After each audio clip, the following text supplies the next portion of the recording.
भारत सरकार का आकलन है कि खतरा टल चुका है?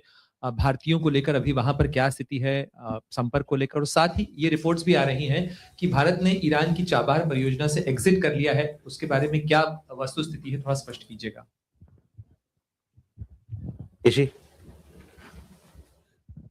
This is Yeshi Seli from Business India. I have a question on Myanmar. The second round of elections was held on January 11th. Two Indians had gone as observers in the first round. Did anybody go? And also there are talks of including ethnic groups when the government is formed. Is there any update on what is likely to happen?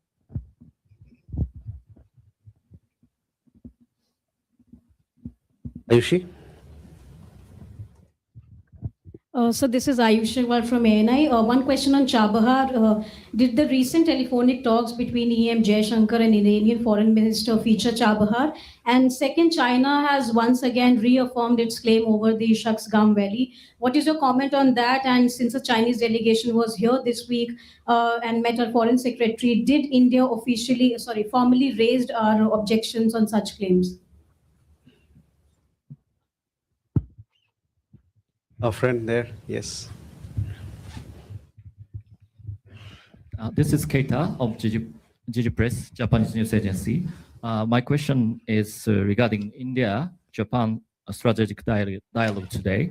I had the main issue of the dialogue were AI and economic security cooperation. So did they discuss anything about defense cooperation? Thank you.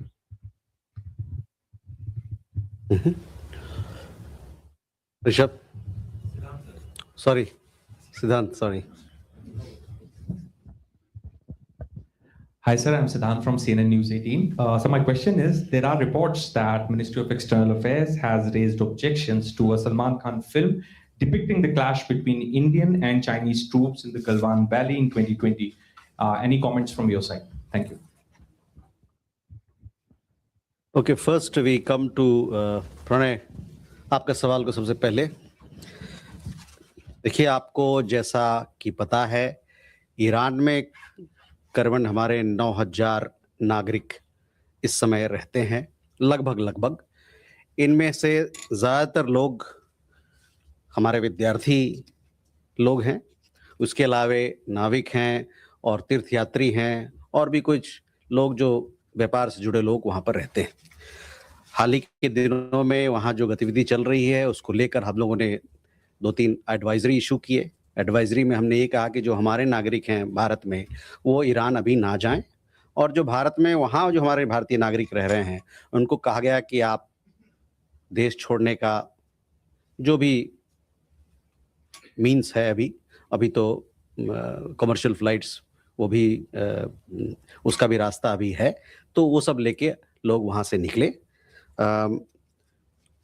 उसके अलावे वहाँ पर जो गतिविधि है उस पर हम लोग नज़र बनाए हुए हैं, और जहाँ तक हमारे लोगों का सवाल है उनके हित में जो भी कुछ होगा उसकी अगर ज़रूरत पड़ेगी तो हम लोग उस करने के लिए प्रतिबद्ध हैं।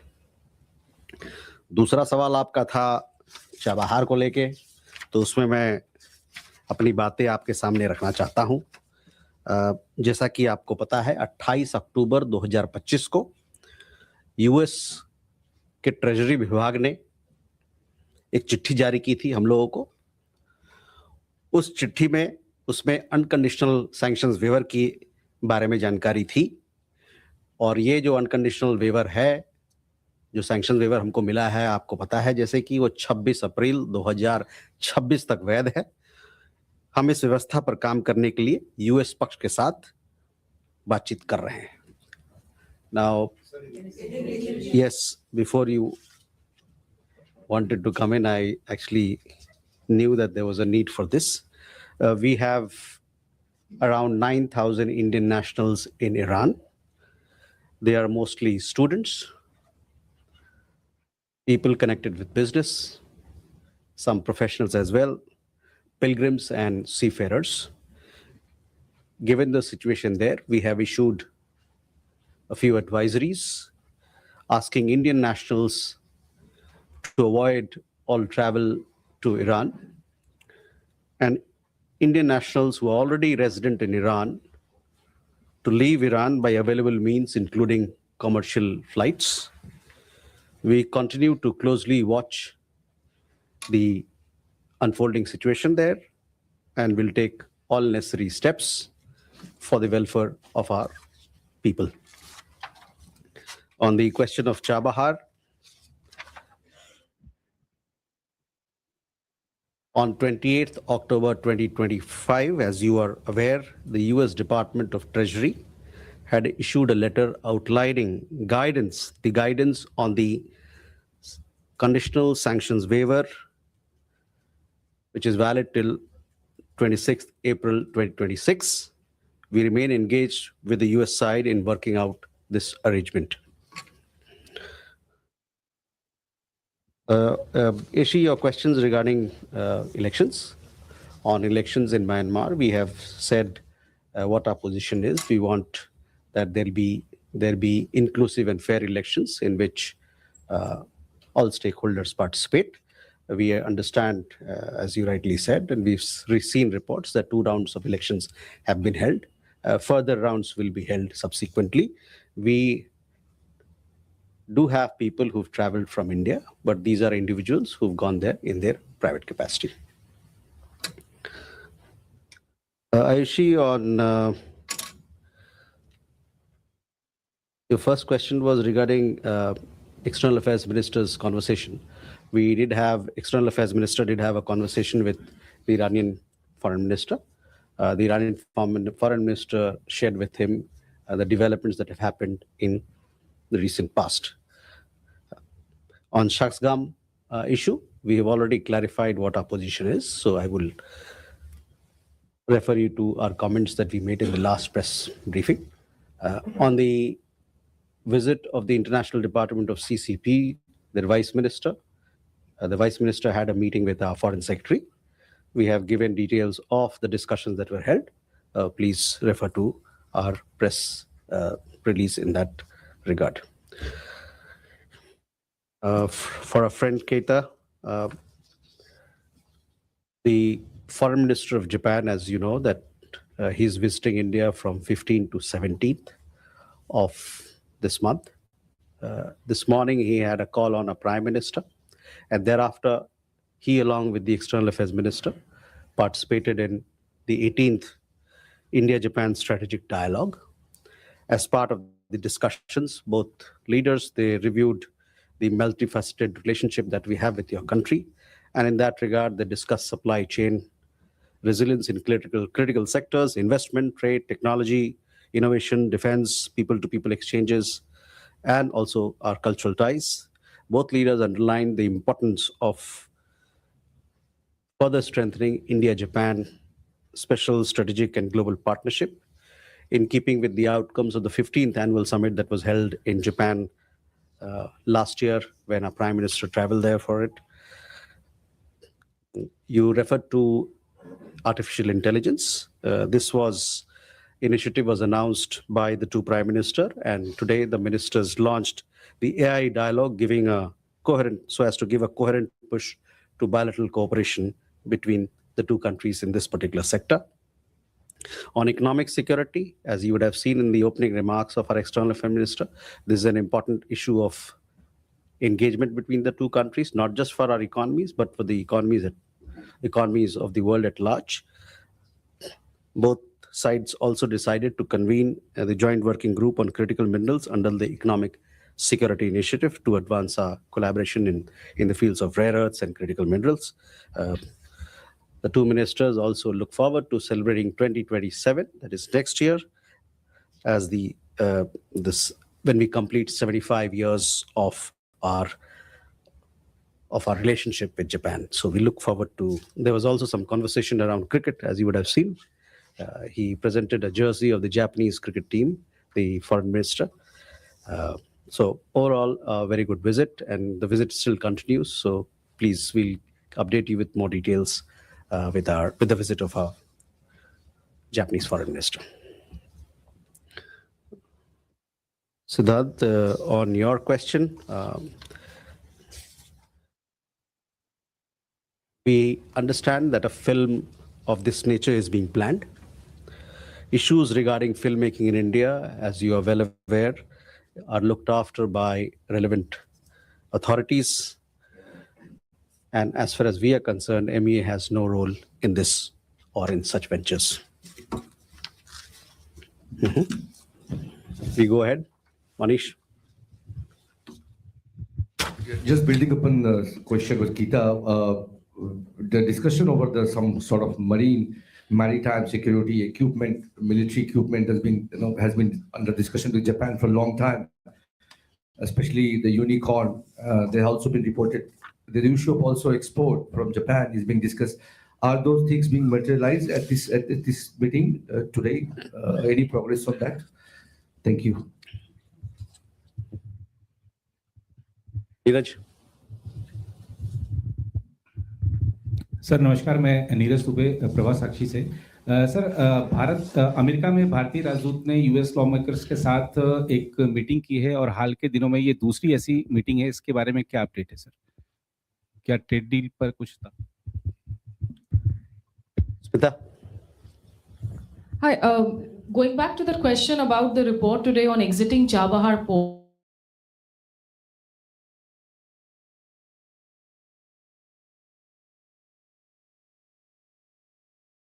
Because that's what the report seems to say.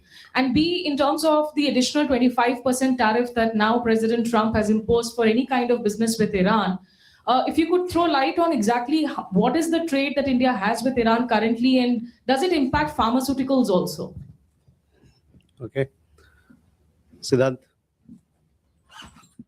So Siddhant from WION, the External Affairs Minister and Marco Rubio held conversation. How much was their focus on the trade component? And there are information that there could be a meeting next month. Are we looking at EM's visit in US or Marco Rubio's visit in Delhi? Aditya. So Aditya from NDTV, my question is about the India-EU summit that's happening, and we saw the statement from the MEA, but are we really going to sign now the FTA between the two countries? And also on the Afghan CDA that has joined in, he met the JSPI, and there was a statement from the Afghan embassy. What is the working relation going to be forward, and anything on the logistics and the trade between the two countries?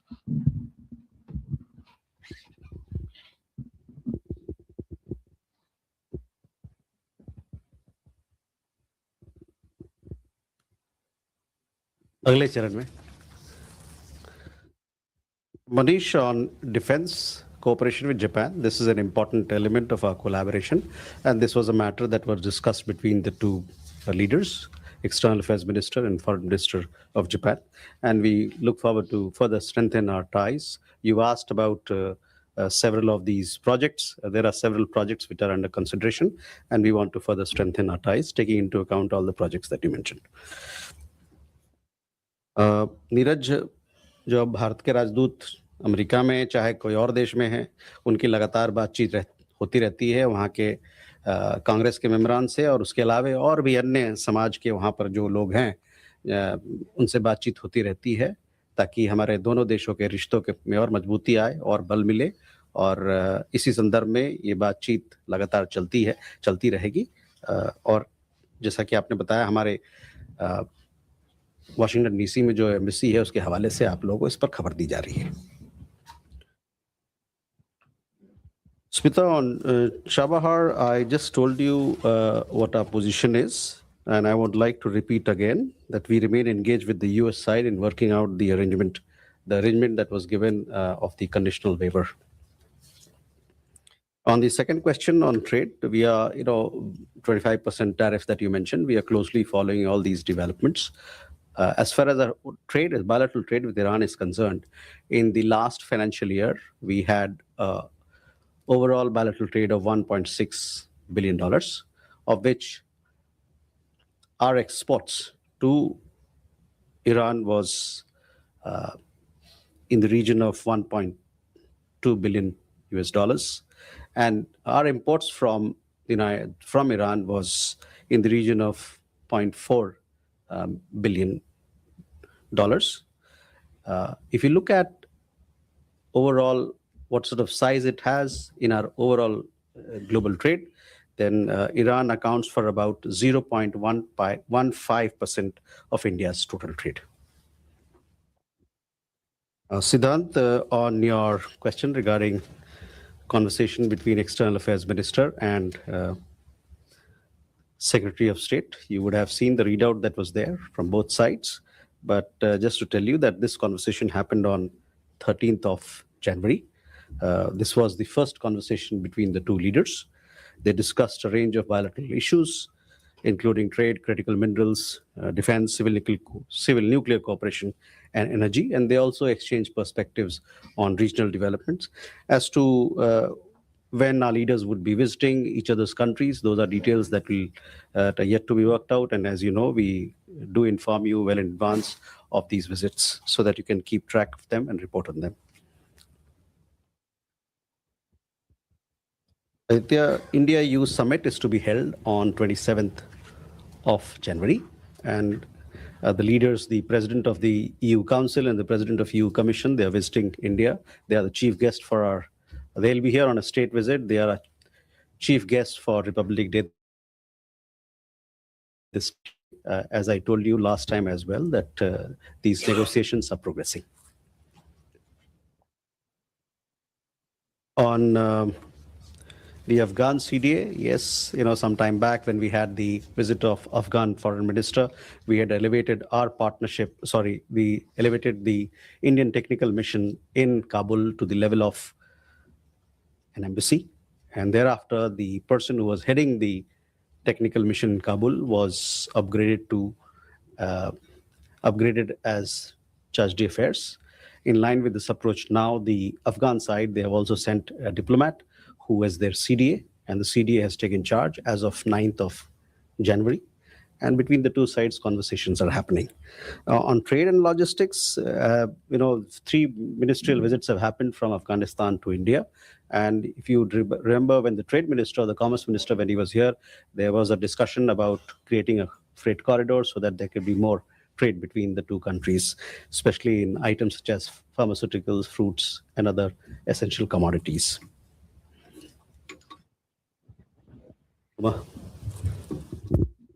एक छोटा सा clarification है, Uma Shankar Singh, independent journalist. Iran पे जो advisory की अभी आपने बात की वो हम सब ने देखा है, और अभी आपने कहा कि क्योंकि कमर्शियल फ्लाइट्स चल रही हैं, तो क्लैरिफिकेशन ये चाहिए कि क्या अभी कोई इवैक्यूएशन का प्लान गवर्नमेंट ऑफ इंडिया का नहीं है, क्योंकि कमर्शियल फ्लाइट्स चल रहे हैं और जो लौटना चाहते हैं वो कमर्शियल फ्लाइट्स के जरिए लौटे।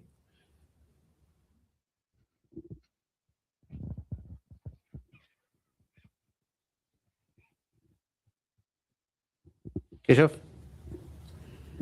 Thank you, sir. Keshav Padmanabhan from The Print. I just wanted to follow up on the discussions with Secretary of State Marco Rubio with specific focus on trade. Was there any sort of idea of when or where the trade negotiations will move forward? Are there going to be further rounds? The reason I ask this is India's purchases of American oil has increased by about 50% in the last fiscal year. So has there been any conversation on tariff relief due to the increase in imports from the US? Can you give us a sense of that, sir? Thank you.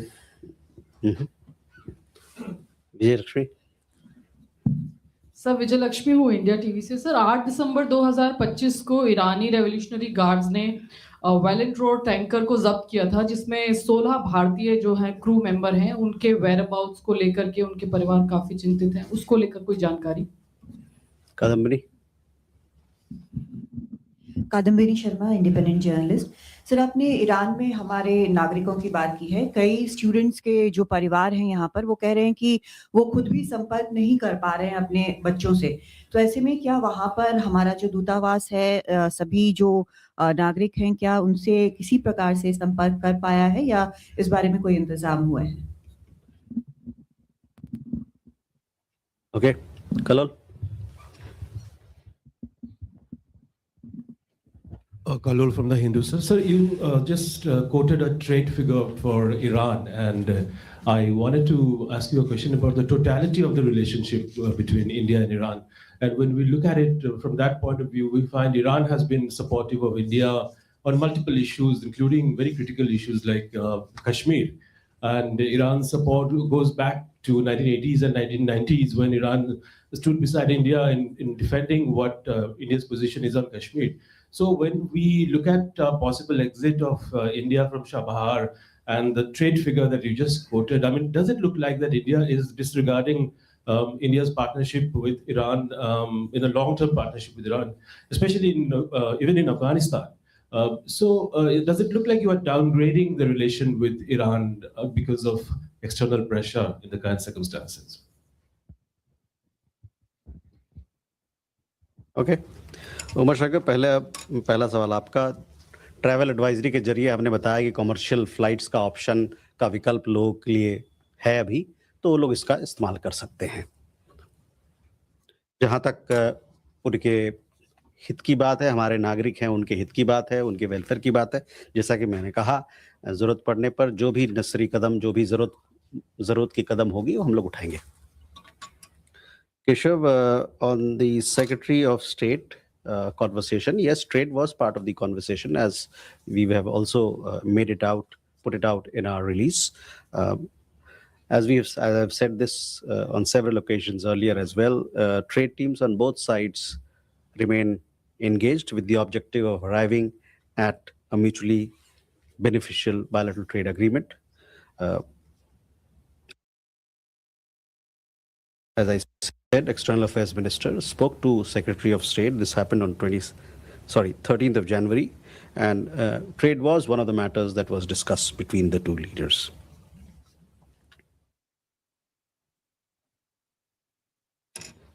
Vijayalakshmi, हाँ, 10 लोग को हिरासत पे लिया है लोगों को, जैसे मैंने पहले बताया था, और उनके लिए हम लोगों ने कॉन्सुलर एक्सेस मांगा है वहाँ सरकार से, और वहाँ के सरकार से भी हम लोग उनके भलाई के लिए और उनके हित के लिए लगातार संपर्क में हैं।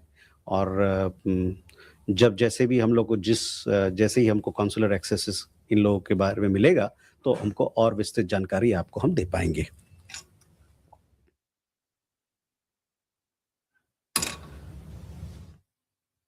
इस कादम्बनी, आपका सवाल था किस प्रकार से हम लोग वहाँ पर जो हमारे नागरिक हैं उसके संपर्क में हैं। भारतीय समुदाय के, जैसे मैंने बताया कि 9000 लोग अलग अलग शहर में रहते हैं वहाँ पर, उनसे अलग अलग तरीके से हमारी एम्बेसी संपर्क में है और उनकी देखभाल कर रही है। थोड़ी दिक्कत है वहाँ पर अभी कई एक मायने में, लेकिन उसके अलावे हमारे लोग हैं वहाँ पर, एम्बेसी है, समुदाय के लोग हैं, और कई एक तरीके से हम लोग अपने नागरिकों के से जुड़े हुए हैं, उनसे बातचीत कर रहे हैं और उनके देखभाल कर रहे हैं। Kalol, we have a long-standing partnership relationship with Iran. We are looking at closely following the developments that are happening. We're looking at the evolving situation, and we'll accordingly take our partnership forward. With that, बताइए Sanjeev. Sir, news 24 से Sanjeev Trivedi sir, और मेरा प्रश्न ये है कि 29 जनवरी से विमानन का परिचालन शुरू होगा ढाका और कराची के बीच में। आपने पूर्व में बताया है कि बायलैटरल एयर सर्विस एग्रीमेंट के जरिए चीज़ें तय होंगी। इसका अर्थ क्या हुआ सर? क्या हम कराची जाने देंगे, बांग्लादेश से जो विमान उड़ेगा उसे अपने एयर स्पेस के जरिए? Srinjoy and Gautam. So, times now, Srinjoy. Russia, China, Iran, South Africa, all countries, BRICS countries, at the invitation of South Africa, began a naval exercise in the Indian Ocean. India was invited, but India is not taking part. Could you let us know, sir, what transpired? Okay, Gautam. Thank you, sir.